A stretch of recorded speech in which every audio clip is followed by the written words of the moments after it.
Government வரும்போது நம்ம யாரு எதை செய்யணுமோ அதை செய்யறோம்ன்றத முக்கியமே ஒழிய எல்லாமே அரசு படத்தான் செய்வாங்க.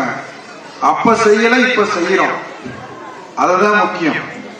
உங்களுக்கு என்ன தேவை, மக்களுக்கு என்ன தேவை, குடிநீர் வேணும், சாக்கடை வேணும், ரோடு வேணும், இதை தவிர உங்களுக்கு என்ன லைட் வேணும், இதை பூரா இப்ப செய்ய போறது நம்ம செய்யறோம், நம்ம செஞ்சுக்கிட்டு இருக்கோம். வெகு விரைவில் எல்லா பணியும் முடிப்போம். இதுதான் திமுக ஆட்சி, இதுதான் திராவிட மாடலுடைய ஆட்சி. முதலமைச்சர் நம்முடைய முதலமைச்சர் இன்றைக்கு கலைஞருடைய உரிமை தொகை தந்திருக்கிறார்.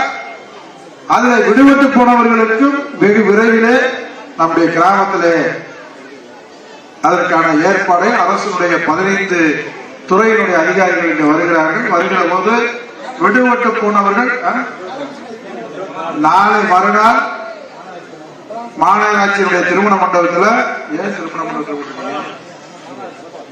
மாநகராட்சி முன்னுக்கு செட்டு போட்டோம்னா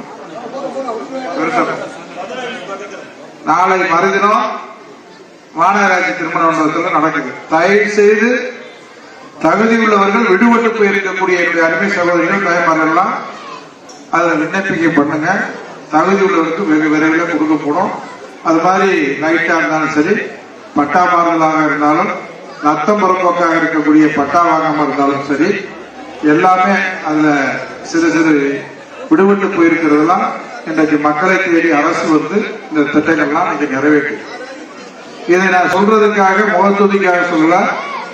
இந்த மேற்கு தொகுதியை பொறுத்தளவில் இன்னைக்கு எவ்வளவு ரோடு நடக்குதுன்னா, நான் வந்து 4 மாசம் தான் ஆகுது.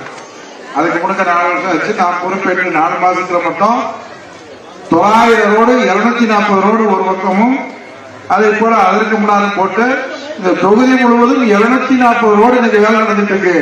அது அரசு, ஆறு அரசு, திமுக அரசு. திமுக அரசு மட்டும் இல்ல, எந்த விதமான பாகுபாடு நாங்க பார்க்கல. ஏடிஎம்கே கவுன்சிலர் இருந்தாலும் அந்த ஏரியாவிலும் செய்யணும், கூட்டணி கட்சியாக இருந்தாலும், கம்யூனிஸ்ட் வாராக இருந்தாலும், காங்கிரஸ் வாராக இருந்தாலும், அதிமுக வாராக இருந்தாலும், திமுக வாராக இருந்தாலும் பாகுபாடு பார்க்கல. எங்களுக்கு மக்கள் மட்டும்தான் முக்கியம். மக்களுடைய எண்ணத்தை நிறைவேற்றக்கூடிய அரசாக திமுக அரசு இருக்கிறது. அதுல பாகுபாடு பார்த்து இன்னைக்கு நலத்திட்டம் கூட நாங்க திமுக கொடுக்கிறோம், திமுக காரர்களுக்கு கொடுக்கல. எல்லா மக்களுக்கும் கொடுப்போம். எல்லாருக்கும் பாகுபாடு இல்லாம செய்யறதுதான் இந்த அரசனுடைய வேலை. நிச்சயமாக நாங்கள் இன்றைக்கு மாடக்குளம் இதற்கு முன்னால் எப்படி இருந்தது என்று தெரிந்தாலும் கூட இன்றைக்கு முழு மனநிறைவோடு அந்த மாநகராட்சிக்கான அந்தஸ்துல முழுமையாக எல்லா பணியும் முடிப்போம்.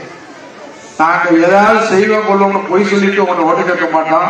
நீங்க 15 ஆண்டு காலம் எங்களுக்கு போடவில்லை என்று சொன்னாலும் நிச்சயமாக வரக்கூடிய 26 இன்றைக்கு